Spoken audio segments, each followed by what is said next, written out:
or whether or not it just kind of implodes into a new Maoist tyranny. And honestly, I can't tell you which one is more likely right now. Both of them are very solid options. There's two big things going on. And a lot of little things, but let's just focus on the two big things for now. First, China is the country on the planet whose way of life and whose economy is most dependent upon the United States cooperating. The United States is the country that makes globalization possible. We changed the way the world worked after World War II and allowed countries to go anywhere and interact with anyone else and participate in any supply chain and buy any commodity and sell to any market. If the United States goes home, which is what the last four presidents have been working towards, then the Chinese system loses the ability to import oil and raw materials and the ability to export finished goods. That means it falls into a pre-industrial state because China utterly lacks the military capacity to displace the United States on the global oceans. There are not enough resources and markets within reach of China. It is utterly dependent upon the Americans maintaining the world in the shape that it is in right now. And if we get real hostility between Beijing and Washington, it's over. And it's over in less than a year. Is that really Absolutely. right? And I'd actually argue that the US already has cut it off. The troops have come home. Most of the naval deployments to places like the Persian Gulf have stopped. So all it takes is one match being lit by one player anywhere in the world. And since China is the most exposed power, China is the country that will fall first and hardest. Now, it might be an overstatement to say that they've all had the same goal, but they've certainly had the same attitude that the international world is something they really don't want to deal with. So Bill Clinton only met with foreign leaders, for summits, and he only started looking into foreign policy like 24 hours before the summit. And his interpersonal skills were great. The summits went well, but then there was never any follow-up. W fought the wars in the Middle East, and so it was one policy all the time and to hell with everything else. Obama didn't like to meet with anyone, and so we really didn't have foreign policy for 8 years. And then we had Trump, who was antithetical to all things international. And now we have Biden, who basically is the Trump's policy with a smile, different stationery, and a better grammar check. Well, the US military is going through what's the best way to phrase this? A bit of a crisis of identity. They haven't gotten reasonable updated guidance from the president since George Herbert Walker Bush. And so they're working with an old playbook, but the world's changed in the last 30 years. So they've been told that they need to be able to fight a major naval conflict within sight of the Asian mainland. Well, that's not feasible today. And so if they're going to meet their current battle plans, yes, they need 5 times as many ships as they have right now. That's silly. They need a new battle plan, which means they need new guidance from the top.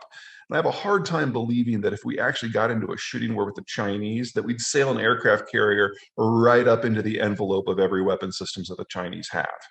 We'd stand back, we'd be behind the first island chain where we're out of range of all of their weapon systems. And then we basically spend a few days sinking every Chinese vessel that was outside of the first island chain. And then we'd start doing some dynamite fishing within it. But honestly, if it comes to a war with China, you send 2 or 3 destroyers to the Indian Ocean and you cut the energy import flow, and China collapses on its own in less than 2 months. This is not a hard conflict. It was far more involved with that. We kept the world safe for all commercial transport. Mm-hmm. And part of what made the global system work from 1945 on is Middle Eastern oil could reach global markets. So while there was definitely a terrorism and a security aspect, dominating aspect to our interventions there after 2001, a big piece of it was making sure that the oil could still flow. But between the shale revolution and a general shift in the American political spectrum, left, right, and center, towards being anti-global, those days are over. So we could theoretically have a small base in the Persian Gulf somewhere so we could shut it off whenever we want to. But it's more effective, honestly, if this is your goal. I'm not saying I'm recommending this, but if this is your goal, it's more effective to just have a few ships in the Indian Ocean basin so you can check out the tankers and see where they're going. That way you have fewer boots on the ground, less exposure, and you can hit what part of the supply chain system really matters. All right. Oh, pick a country. There are hundreds of individual conflicts that have not been able to boil up and catch fire because the United States has basically thrown a wet blanket on everything. So it could be Russia versus the Baltics. It could be Sweden versus Russia. It could be Denmark versus Germany. It could be Iran versus Saudi Arabia, India versus Pakistan, Vietnam versus China, China versus Taiwan, China versus Japan. If any one of these goes up, and you kind of break that glass wall between the world we have now and the world we had before, the idea that there aren't going to be more, or that the initial one isn't going to, how should I say this, expand rapidly, I think is a little bit silly. I mean, you have to assume that we have moved into a kumbaya world where everyone gets along without any sort of superpower maintaining the peace to believe that globalization is going to continue. And well, so I could pick apart each of those specific concerns and show how they're not false, but that's not the point. Most people believe what you believe. We're done.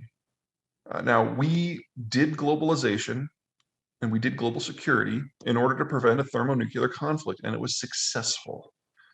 But the Americans do not perceive a threat on that magnitude, so they do not see the prices worth paying. And people who believe the way I believe have now lost the last 9 presidential elections. And this last round, we didn't even have someone in the race. This is not an aberration. This is a pattern. This is America. But look at how countries act when the United States doesn't force them to do otherwise. Think of how neo-imperial the Chinese are being. You really think that with the Americans gone, no one else is going to do something? Think of how the French carry out foreign policy, where it's always been France first. Think about what the Germans do with manufacturing supply chains, imposing details of policy on all of their local trading partners in order to do things their way.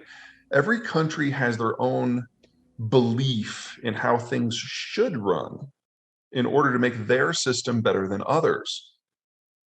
But they can only do that if everyone else does things their way. Well, the advantage of the American-led system is we forced a certain code of conduct and a certain sort of rules that removed a series of tools of state power from the table altogether, primarily military action.